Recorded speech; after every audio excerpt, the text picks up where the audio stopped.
It was 5:12 a.m. when Alina wiped the sleep from her eyes and tied her hair into a loose bun. The city was still asleep, but not her. While others dreamt of new beginnings, she was already fighting to keep hers alive. Her old sneakers squeaked against the wet pavement as she pushed her cleaning cart through the glass doors of a luxury office building.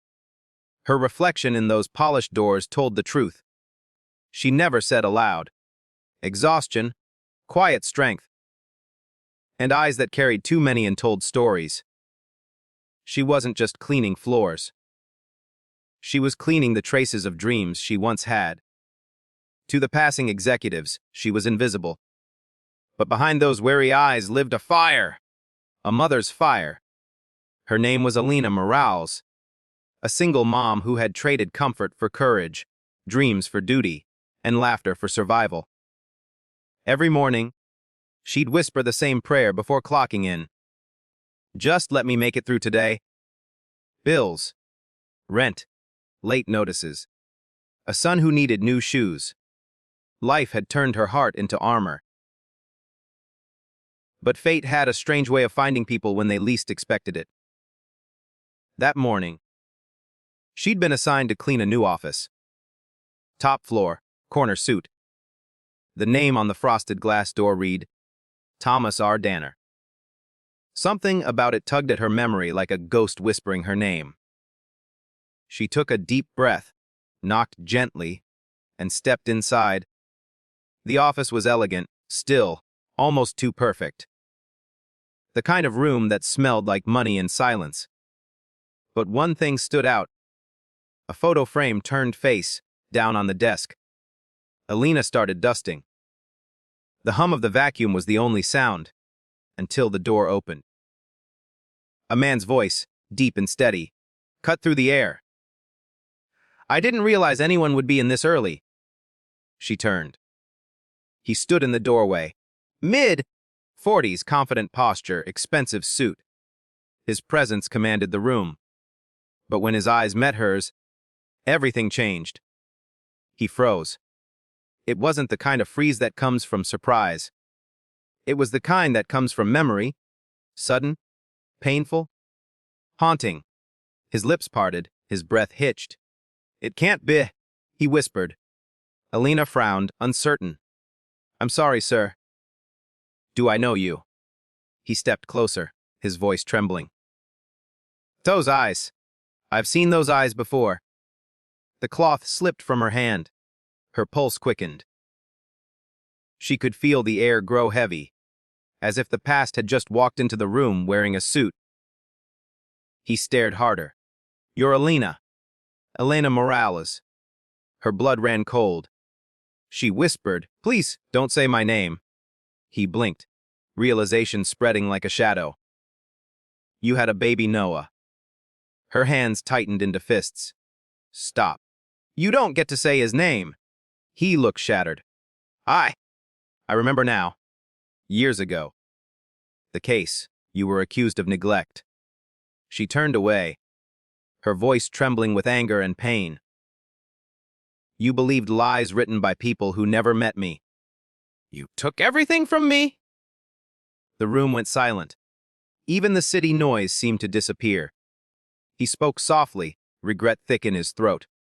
I was young Elena, ambitious. I trusted the reports. I thought I was protecting a child. She spun around, eyes blazing with tears. You protected your career. Not my child. For a moment, he couldn't speak. The truth hit him harder than any courtroom verdict ever had. I didn't know, he whispered. I didn't know what that decision did to you. Her voice cracked. It broke me. Do you know what it's like to clean the floors of people who never even look at you? To smile through exhaustion because your kid deserves to see strength, not struggle. He lowered his gaze, his voice small. No, but I want to understand. I want to make it right. Elena shook her head, tears glistening. You can't rewrite the past. Some wounds don't fade just because you remember they exist. He nodded, eyes red. Maybe not, but maybe I can help heal what I once destroyed. The next morning, when Alina arrived for work, the building manager stopped her at the entrance. He handed her a sealed envelope. Her heart sank. She thought she was being fired. But when she opened it, her hands began to shake. Inside was a letter. Alina, you don't owe me forgiveness, but I owe you redemption. There's a full scholarship in Noah's name. Tuition, books, and housing. No strings attached. It's my way of saying, I finally see you. Thomas R. Danner. And beside it, a photograph. The same one she'd noticed on his desk, but now turned face up. It was Thomas with his own children smiling. On the back, he had written, "We all get one chance to do the right thing. This is mine." Alina clutched the letter to her chest, tears spilling freely. The sunlight outside hit her face, warm and forgiving. For the first time in years, she didn't feel invisible. That night, when she got home, Noah was waiting at the table, finishing his homework. He looked up, smiling. "Mom, you're crying again."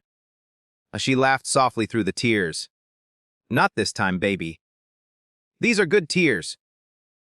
He ran into her arms, and she whispered, "You're going to have the life I prayed for."